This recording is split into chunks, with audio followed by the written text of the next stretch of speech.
Welcome back to the Smart Nonsense Podcast, where we talk about smart nonsense. You're coming from Dunkin' Donuts? We were in the green room. Yeah. Well, it's the $7 per month credit with Amex. So today's the day. But I have 2 Amex Gold, so I actually hit Dunkin' twice. Yesterday was also the day. Well, okay. Starting here. So I don't mean to, dude. We're not a food podcast. You're not a Dunkin' guy. So I know you have the Amex Gold and you get the benefit, as do I, but what are you getting at Dunkin'? Today I got an old-fashioned donut. I got some hash browns. Those rip. And I was supposed to get a wake-up wrap with peppered bacon. But they gave me a croissant breakfast sandwich, so I don't know. That's what I ate. Their croissants are fire. I think they are fire. It's usually my Saturday morning treat is a bacon, egg, and cheese on a croissant with coffee. Well, I think it's worse for you because you're not going off the Amex benefit. I'm only sunk cost in here because I got free money. Well, right. So we should talk about the negative externalities of you now eat old-fashioned donuts for breakfast. Well, lunch. Or dinner. I guess it's 4:30. You're wearing the same outfit as yesterday. Did I wear? Oh, I wore a black t-shirt yesterday too. I don't know about the t-shirt, but definitely the pockets. We talked a lot. Did I show you the zippers, dude? Welcome back to the Smart Nonsense Podcast. No, I want to go to get some proper non-zip off beige pants because I like them. And they're baggy. What are they? Cargo. But I don't have much cargo normally. Yeah, welcome back. Wait, I had something else. Dunkin' credits. Yeah. No, I love Dunkin'. I get lots of points there. I did not have Dunkin' this morning, which was sad. Yeah. Cargos. Garda! I'm just kidding. No, I'm just kidding. We got plenty to talk about. No, I'm really excited about a lot of things. Clearly. Well, no, I'm kidding. Let's see what. Well, I'm just thinking how I get into it. Oh, before we get into it, can we spend like 2 minutes talking about Sweetgreen's bullshit rewards? I figured you'd go there after you mentioned Dunkin' Donuts. Knew it was a matter of time.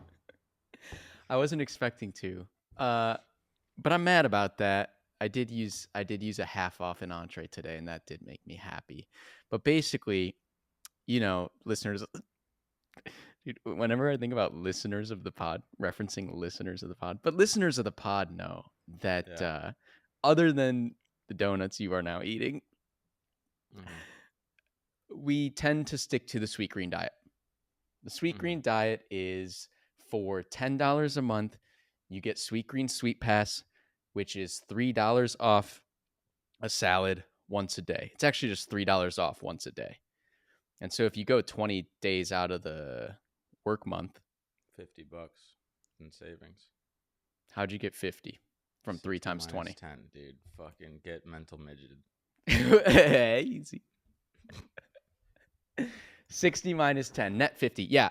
Okay, so we get $50 off per month. They just changed it to some bullshit rewards where now you get points and the points don't get you anything good. And I'm upset about it. You emailed customer experience, which is funny. And I DM'd the founder. Sorry. Did he respond? No. Of course not. Well, I kind of negged him. Like, hope fucking taking my $3 salads helps make you profitable. Fuck, I swear to God. It's the only thing I hold on to these days. And yeah, the quirk that's really annoying for me is I eat a kid's meal every day for lunch because I'm not a sunk cost fatty. I eat a kid's meal every day.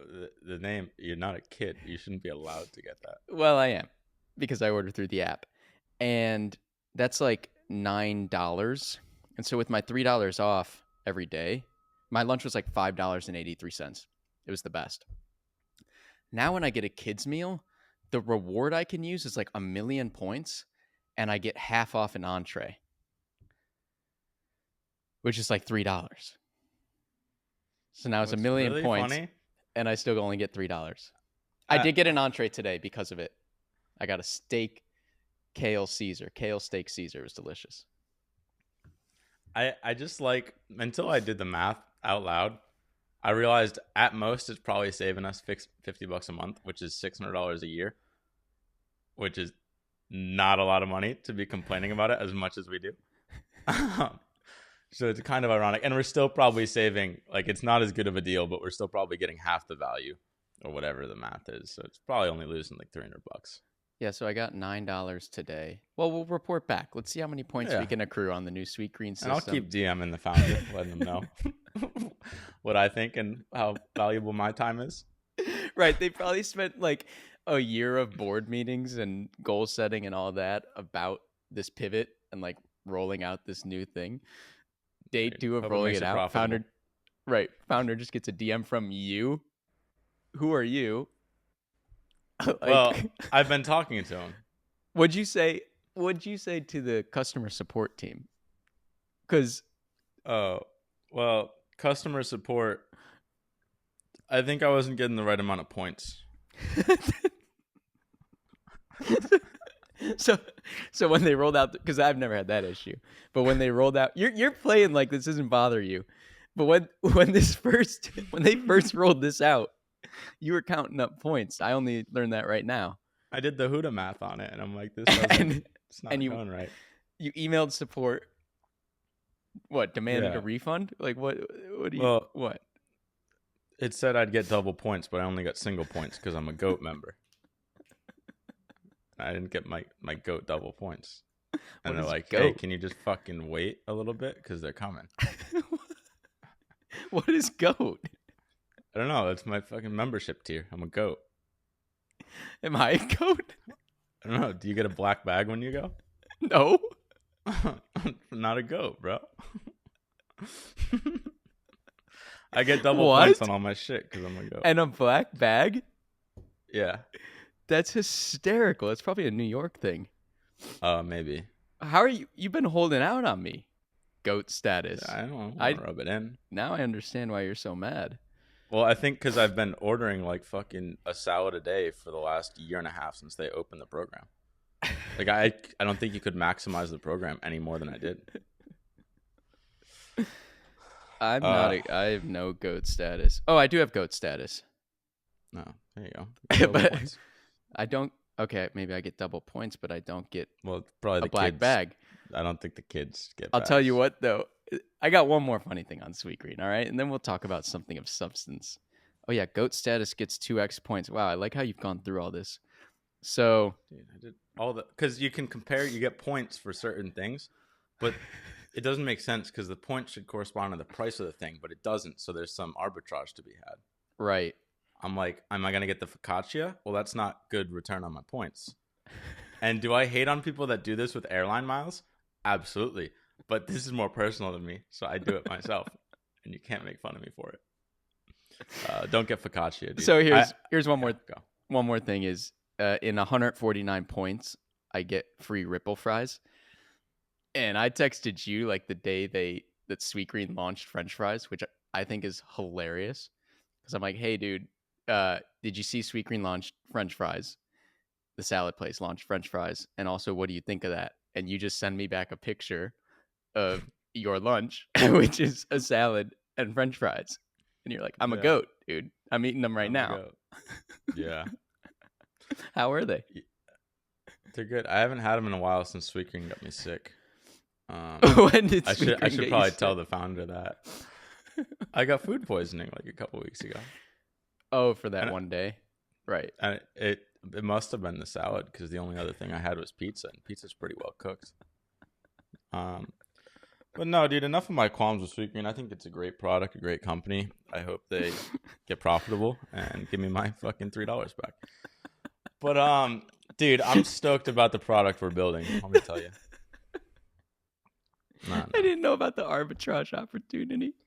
Yeah, you gotta do the conversions. There's well, right, because right now in the next 3 days, if I order Ripple fries, I get an extra 50 points. I don't want the fries, but points you're doing that. arbitrage. No, try them out. Put them in the salad. Oh my god. Okay, our product.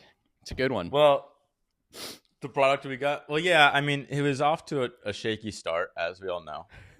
We're building fucking Street Fighter video game with dirt in a grass field, and we've since pivoted to probably what the game should have been, which is an SAT game.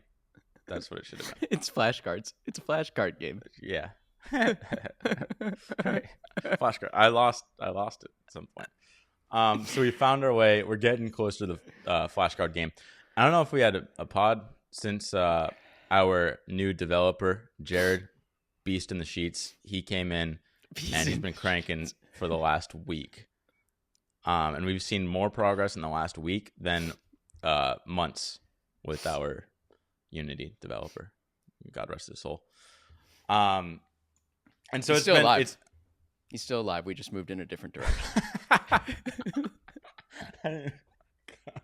Thanks for clarifying that. No, we didn't kill him when we fired him. He's still alive, or he didn't die accidentally. No. So what we've changed in the process, the pipeline, is you're like the fucking Steve Jobs product manager, whatever. You keep the fucking timelines tight. You keep really. I think it's a project manager. That's all it is. Oh, is that what they call it? Project manager. Yeah, because you're probably more of like a product manager. You're thinking about product. I'm just managing what you think about product into like day to day. Right. And so I was in grass field with Third fighting him, and you're like, "That's cool and all, but let me play a game. Like, let me do some questions, do my flashcards." So it's been really cool because we're just like taking this big grand vision and then just bite-sized chunk it into like, what can we ship today so that we can play tomorrow, and that informs our roadmap for the next day and the next day and the next day. And so within 6 days, work days, we've just like created an app that we're actually excited to send to our friends. Like pretty much there. We could send them probably tomorrow. And I think they would actually understand what to do with it. Before, right. Like anytime we sent anything to anyone, it came with like 20 caveats of like, this will like go there, and then this means that, and then eventually like this will do this. Right. But yeah, it just made no sense.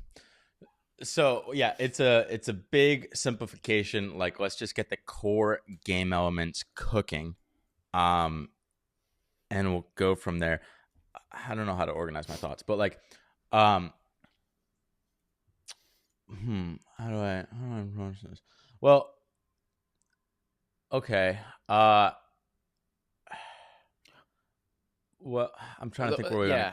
I got a lot of threads. Yeah. Let me see if I can get some of them coming out. Well, there's like, we're building an app and we don't know how to build apps. And so you're kind of using just logic, like, hey, let's just fucking bite-size this thing. We're also at the same time going down the rabbit holes of both Snapchat's Evan Spiegel, who's a beast product designer and obviously founder, and then also Nikita Beer, same deal, really good at product design and viral high school apps, which is literally what we're trying to become. Eventually college too and beyond with other flashcards. But really just been studying them, figuring out how they design products. And fuck, dude, I don't have a good through line with all this. I'm realizing, like, basically we want to take like two things. Nikita is really good at like getting kids to play a social game. So he's really good at just like fucking getting really bodies in there. Yeah, he's really good at network effects, probably retention and network effects. Which originally we were kind of going the Duolingo route. I don't know if that was real or fake, but we were like, okay, we're going to build like a TikTok course. I think that was pretty real. And then that ties into the game, and the game has analytics, and then you can like also solo train. It was kind of like a messy hodgepodge of things that maybe felt like Duolingo, but kind of not, but it was just like a bunch of shit. And what we realized is one, like Duolingo for SAT, someone literally just copied it and raised like $5 million like 2 weeks ago. So that us playing that game is just like leaning into competition. We don't want to compete on that. So that's when we lean into the flashcards game. And the nice thing about that, which we were just talking about on the call earlier, it was like this idea of like, what is your moat? It's really hard to have a moat these days when you can just have AI basically code any app. Did we ever talk about the Curvy line on here? I don't know. We should rehash it though. In case we didn't, we were on a call as a team like 4 weeks ago, and Krishna had pulled all this UI from other apps that do education well. Duolingo. Wasn't Candy Crush in there too? It's like a game. A couple other games. Do you have any specific ones? One was Brilliant. Brilliant. There were 3. It was like Candy Crush. There's one other that's maybe one more. Me.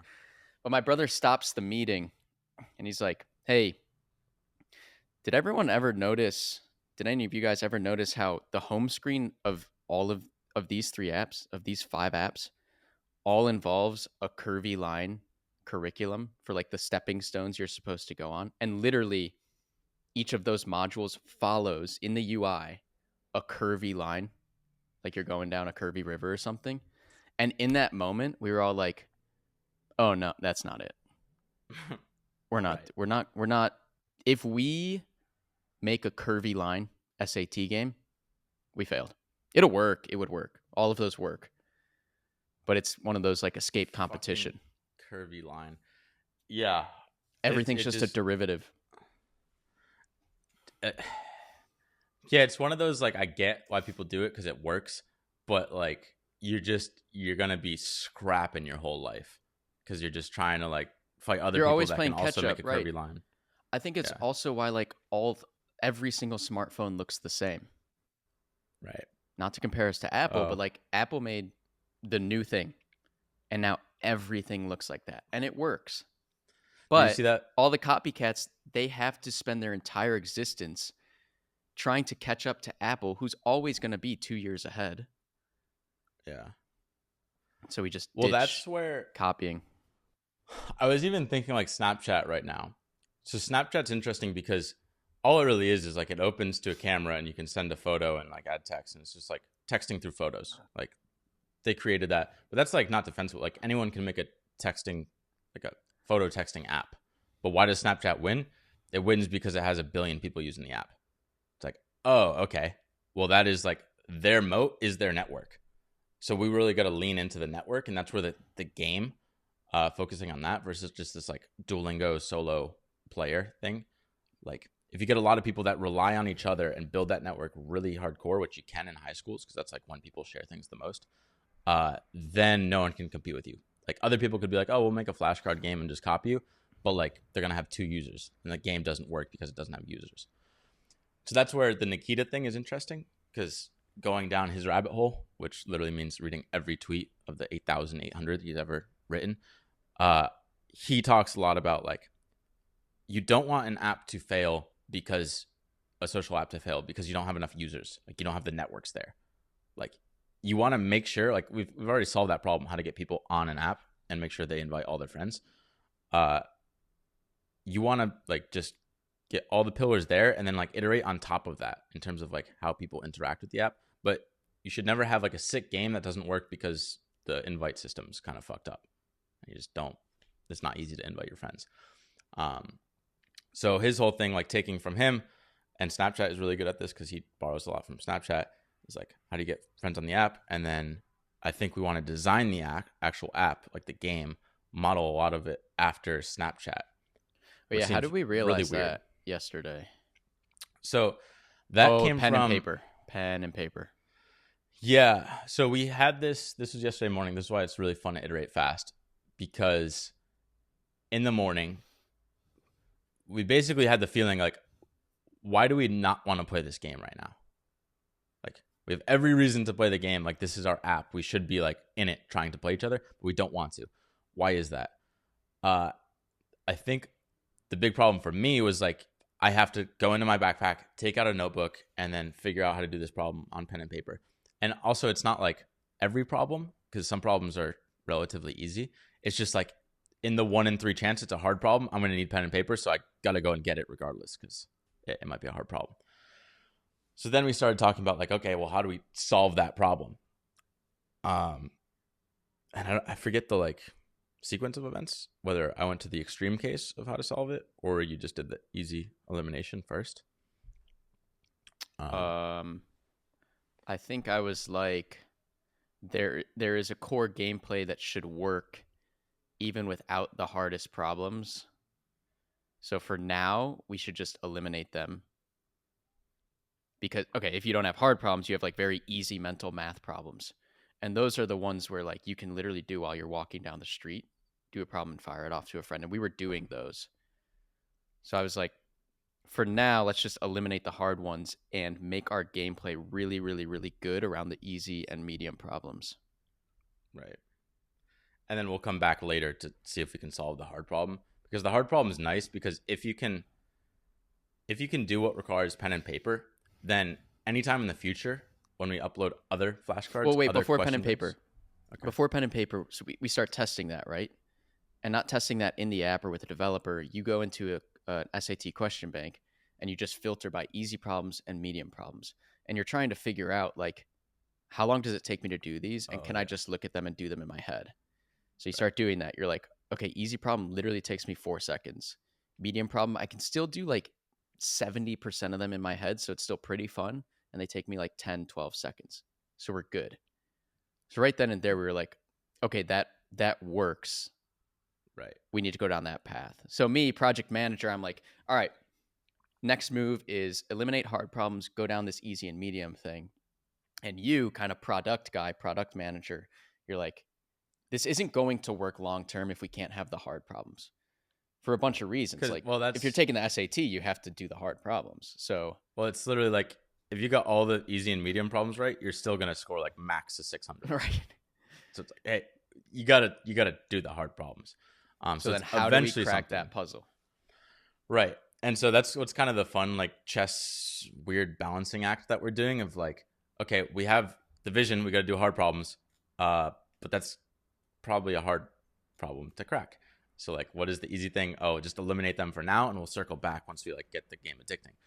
But I'm like I want to try and crack that hard problem now because it's just a lot more exciting than the little elimination. So that's where I'm like, okay, if we were to do a hard problem and you have to do it on your phone, it's like, how the fuck do you do that? Originally, this was like a year ago when we first, or whatever, 10 months ago, 8 months ago, when we first had the idea, is like, we knew it's always been a problem that you can't do hard on your phone. It's really frustrating. And like, I remember going in the Notes app and like trying to solve problems. But it just sucked because you're like constricted to like a 2-inch by 4-inch screen and like fucking, you got fat fingers. So it's impossible. But what I realized is one, I was testing in the Notes app, which isn't ideal, and we've been obsessed with the Snapchat Evan Spiegel ever since he was on. Well, that's what's cool is podcast. He was on Diary of a CEO. What's cool is 8 months ago, we were not thinking about Snapchat and Evan Spiegel. This is one of those just like you can't connect the dots looking forward or whatever. But it's like a month ago, we get this podcast from Evan Spiegel on Diary of a CEO. You hear that, you go down the Evan Spiegel Snapchat rabbit hole. Right. You're like, oh, now we can solve this problem we had 8 months ago that didn't have an elegant solution with potentially the Snapchat lens of product design. Snapchat, yeah. It's a Snapchat. It's interesting. It's basically like I immediately discounted it in the past, or we did, because I was trying to do it in Notes app, and Notes app like isn't ideal. Then I realized like Snapchat, you take a photo of something and then they already have a draw tool, like it's their top tool. So I was just like, okay, let me just take a photo of this hard problem on the thing and then see if I can solve it in Snapchat. So I was just like fucking working through Snapchat problems because they already designed like a really good pen tool and everything. So it's going to be pretty much the perfect tool. Just like, does that work? So you're duct taping our product together through Snapchat. You're taking a picture of a hard SAT math problem. So that's like your screen, selecting the pen tool and seeing if you can write on it. Well, what's really fun is I think, I don't know if I would do this without you being like, okay, what's the Scrappy method? And so that's like kind of ingrained in my head now, is just like figure out the Scrappy method, especially when it just if we actually wanted to code a draw tool in this, it'd fucking take like a month or whatever. So like we have to do this right. A really good one. So what was nice is like we can immediately test like what is the perfect world, or like pretty much the perfect world look like, taking a snapshot and drawing on that image. And maybe we'll put a B-roll of like what it looked like, what I was doing. But I realized there, like, hey, still running to the same problem. It's slightly better than it was in Notes when I tried it, but like you quickly run out of canvas. Like you fucking 2 inches by 4 inches. That's Wait, not so good. it started as maybe we will go B-roll, but like this is why I like the paper trail. You start to realize for these hard problems, we're gonna need like a little scribble board. We were calling it. Oh, maybe I could share my screen. A little scribble board. Yeah, that was the OG. Where'd you get that from? Dude, the paper trail. And Oh, then did I do that yesterday? yeah. Okay. And then 2 days ago. But then you're like, okay, so when I click, like what's the gesture to open up the scribble board? So Oh, maybe you tap and then you can draw anything over well, the problem. I don't want to get too I it think gets messy. first I was like, okay, this isn't enough canvas. But like this problem has been solved before by like Figma or I don't know, a lot of apps. But like basically Figma has an infinite canvas. Here you so are you can in just go Snapchat. anywhere. Oh wait, you can't see it. Oh no, that was kind of cool. Hang on. So here you are in Snapchat. Right. Doing an SAT problem. Right, which is pretty cool, but you realize like fuck, you run out of space super fast. Circle your answer. So then you start thinking about Figma, right? And like infinite canvases. Yeah. And so it's like, okay, I run out of space here, but what if I could just easily slide over and now there's a bunch of random white space right next to the problem. Dude, I got you with the visuals, dude. Check this out. Underlining the problem, starting it. You're going to run out of space. So Shoomp. So this I did the sketchbook app, I think. I forget what it's called.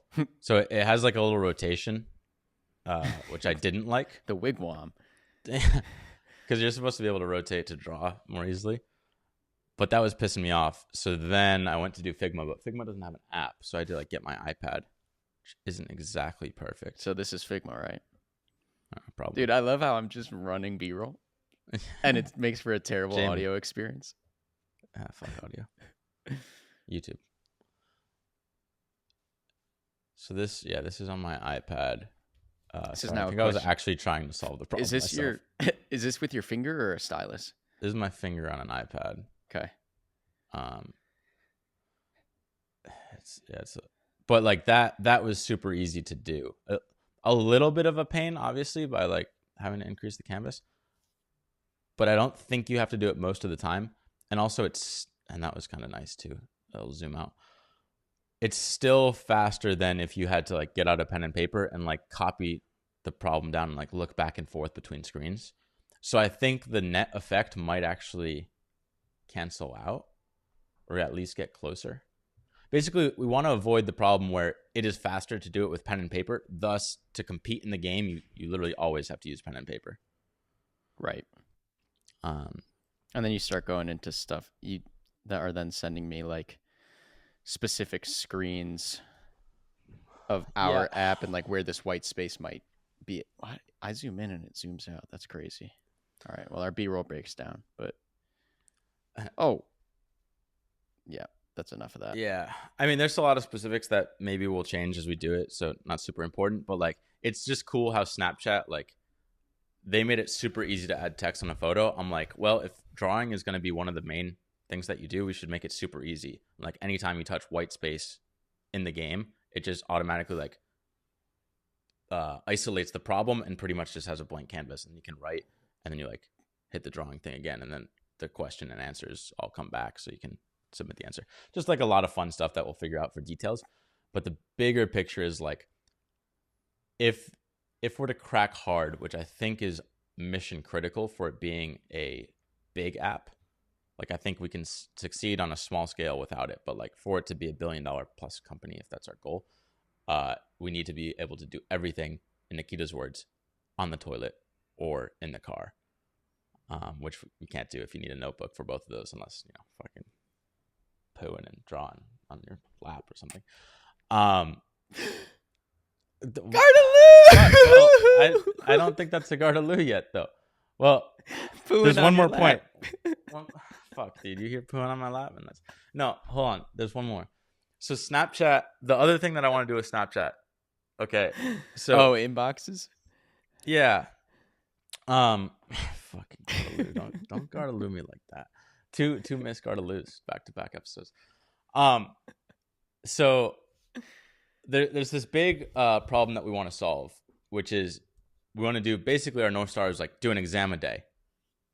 If you can do an exam a day, there's no way you don't get like a perfect score on this exam. You're gonna fucking crush it because you're just gonna recognize all the problems. You've done them literally probably for 30 plus days, 30 plus exams. You will do well. So if that's our North Star, okay, what does that mean? That's 100 problems, which is like 2 hours of just doing problems constantly. Really fucking hard when like Snapchat, teens only use it like 30 minutes a day. But we have like the forcing function of probably if you're studying for the exam, you're going to be spending at least an hour or two a day if you really care about it. So how do we get people to do 100 problems? It's a factor of one, you got to play with a lot of friends. Like if it's just me and you, and I can only really like send you one problem at a time or whatever. I know like right now we're kind of sending a bunch of problems. But the more friends you have, the more problems you're going to have fucking going through the ecosystem. And then two, just a velocity of problems back and forth.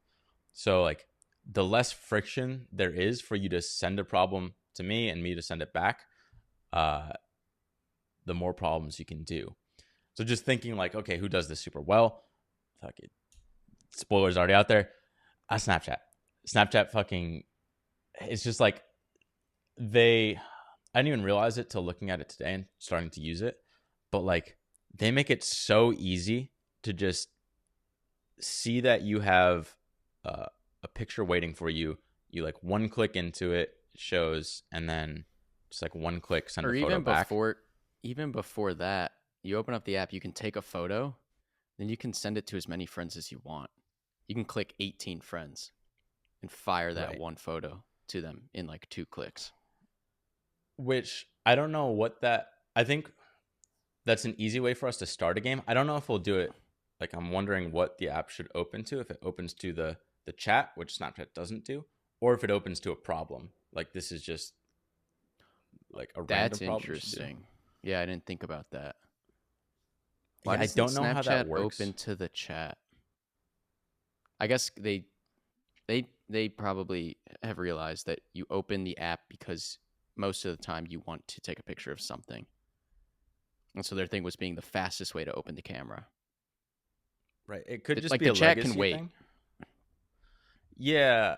I think if you're opening the app because you're responding to someone, you're probably clicking on the direct link that goes straight to the chat.